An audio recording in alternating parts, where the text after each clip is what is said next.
Avant, je ne regardais vraiment pas mon argent. Je me souviens de cette époque où j'étais en entreprise et j'avais ma collègue juste en face de moi qui passait très souvent son temps à faire ses budgets, à tenir un fichier Excel de ses dépenses.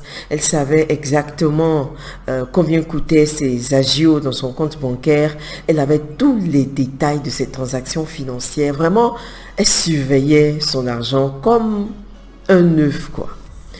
Et je trouvais qu'elle en faisait un peu trop. Moi, par contre, je ne savais jamais ce que je faisais de mon argent. Je ne tenais pas de compte, je n'avais pas de budget particulier, je n'avais pas de fichier Excel. Je gérais les dépenses comme elles venaient. Voilà, tout simplement. Ce que je voulais, c'était qu'il y ait toujours de l'argent dans mon compte bancaire. Chaque fois que je me rendais au guichet, voilà, je mets la carte et l'argent sort. Et très souvent, malheureusement, je me suis rendu compte que mon compte était vide. Vite parce que justement, je ne prenais pas le soin de tenir en compte, de gérer mon argent comme il se devait. Je me disais, il y en aura toujours. Il y en aura toujours, voilà. Et très souvent, je me retrouvais avec, 0 francs CFA sur moi. Et ça me rendrait terriblement triste.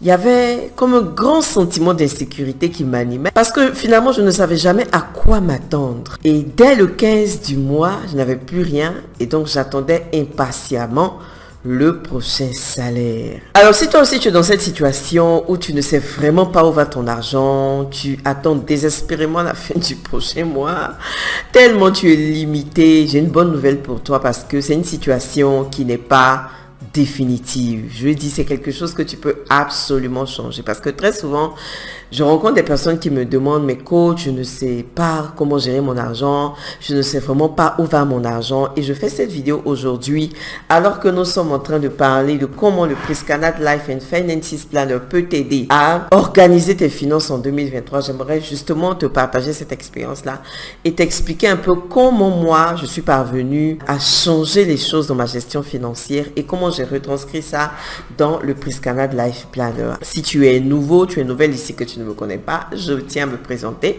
Je suis coach priscanadine, coach de vie certifié. Ma mission, c'est d'aider des personnes comme toi à équilibrer chaque domaine de leur vie grâce à la puissance de la planification. Avant, moi, je percevais mon argent comme étant quelque chose d'acquis vu que j'étais salarié. C'est lorsque je suis devenue entrepreneur que je me suis rendu compte que l'argent avait tellement, mais tellement d'importance. Quand j'ai senti le premier mois après ma démission que rien n'était tombé dans mon compte bancaire, je me suis retrouvée complètement seule. Je me suis sentie vraiment seule. Alors, cette situation de mauvaise gestion financière, elle n'est pas intéressante pour qui que ce soit. Elle n'est pas intéressante pour qui que ce soit. Aujourd'hui, je suis à un stade où je me sens comme une belle caissière, une bonne caissière, une bonne gestionnaire qui, tous les soirs, doit boucler ses comptes avant de finir sa journée. Je dois boucler mes comptes avant de finir ma journée. Et en le faisant, je ressens une telle paix parce que je me sens comme le comptable de tout l'argent que Dieu met à ma disposition. C'est vraiment dans cette mentalité-là que je suis. Je suis le comptable de ce que Dieu met à ma disposition parce que même si je ne considère pas forcément ce que j'ai comme grand et comme peut-être suffisant et tout, le simple fait de l'avoir, je dois bien le gérer parce que Dieu ne te donne pas ce qu'il sait que tu ne pourras pas gérer. Si tu ne sais pas gérer le peu qu'il te donne, comment est-ce que tu veux qu'il t'en donne plus? Apprends à gérer le peu que Dieu te donne. Apprends à tenir tes comptes. Apprends à prendre au sérieux ton argent. Prendre au sérieux ton argent. Parce que Dieu, en fait, je le considère comme ce DG-là. Ce DG-là qui te paye à la fin du mois, qui te donne ton salaire, qui te donne ce que tu mérites à la fin du mois. Mais ce n'est pas ton DG qui va venir gérer ton argent pour toi. Ce n'est pas ton DG qui va venir organiser tes finances pour toi. C'est ta responsabilité. Et la première étape pour commencer à reprendre le contrôle de tes finances, c'est simplement, mais vraiment simplement, de savoir où va ton argent. Tu dois pouvoir savoir où va ton argent. C'est la première étape. Parce que tu ne peux pas gérer ce que tu ne mesures pas. Tu ne peux pas gérer ce que tu ne contrôles pas. Dans le Priscanad Life Planner, tu as des pages toutes les semaines pour marquer ce que tu dépenses selon les domaines de vie. Si tu as dépensé pour le travail, le transport, le carburant pour aller au travail, tu le notes. Si tu as pris quelque chose à midi au travail, tu le notes. Si tu as transféré de l'argent à tes parents, tu le notes. Si tu t'es acheté un vêtement, tu le notes. Donc, vu que c'est rangé par domaine de vie, par domaine d'activité, tu sauras à la fin de la semaine dans quel domaine tu as vraiment dépensé beaucoup d'argent et comment par la suite tu peux ajuster ces choses. C'est en faisant ce petit exercice de noter chaque jour ce qui rentre que je me suis rendu compte en fait que au début de mon entreprise, je ne savais pas faire la différence entre mon argent et l'argent de mon entreprise. Je pensais que l'argent de mon entreprise était pour moi.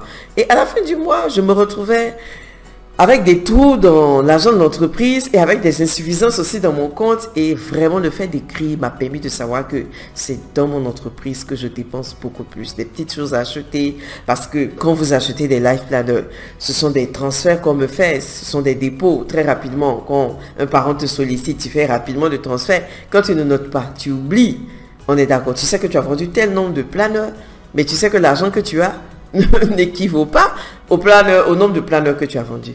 Et c'est en notant chaque fois ce que je dépensais que je me suis rendu compte que, attention, il faut que je fasse attention à ça. Le Priscanad Life Planner contient ces pages-là pour t'aider à noter chaque chose que tu dépenses pour que tu puisses savoir où va ton argent. Et bien avant ça, quand on fait le bilan même de sa vie, qui est vraiment la première étape, le premier niveau de transformation que le Life Planner t'apporte, c'est-à-dire la prise de conscience, tu as la possibilité de faire le bilan financier, c'est-à-dire est-ce que tu es satisfait de ton salaire, est-ce que tu es satisfait de ton épargne, tes investissements. Donc déjà dès les premières pages du planner, tu as la possibilité de faire un bilan financier qui va te permettre de prendre conscience de là où tu en es par rapport à ta situation financière. Et le fait de prendre conscience va déclencher une prise de décision en toi pour identifier vraiment quels sont les aspects de ta gestion financière que tu dois changer. Parce que ne pas regarder son argent, c'est comme voir de la saleté dans une pièce de sa maison et refermer la porte dessus. Ce n'est pas parce que tu ne regardes pas ton argent que la bonne gestion de ton argent va se faire de façon automatique. Tu dois regarder ton argent. Tu dois devenir cette bonne gestionnaire que Dieu attend de toi. Tu dois devenir cette bonne comptable de tout ce que Dieu met à ta disposition. Et le planeur est là pour t'aider à y arriver. En plus du bilan financier que tu fais au début du planeur et du fait de noter chaque semaine ce que tu dépenses, tu as à la fin du mois ton bilan financier dans le Life Planner. Qu'est-ce qui est rentré? Qu'est-ce qui est sorti? Est-ce que j'ai payé mes dettes? Combien il me reste en termes de dettes?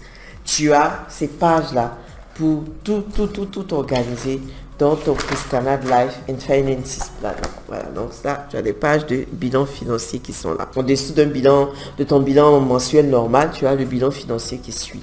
Et pour t'aider à utiliser tous ces outils-là, on ne t'abandonne pas. Quand tu finis d'acheter ton Life Planner, tu rejoins un groupe Facebook dans lequel on te forme tout le long de l'année. Et cette année, en plus de la formation qu'on fait sur le digital, on a décidé de faire des formations en présentiel pour toutes les personnes qui sont en Côte d'Ivoire pour accentuer encore la planification, l'organisation, pour vous aider vraiment à faire de vos objectifs une réalité.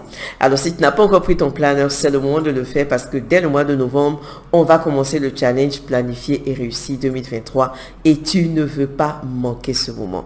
Voilà ce que je voulais partager aujourd'hui avec toi. Alors, si tu as des questions, pose-les-moi en commentaire ou inbox. Voilà, je suis totalement disponible pour répondre à toutes tes préoccupations et à demain pour la prochaine vidéo concernant le Life Planner. Bye bye.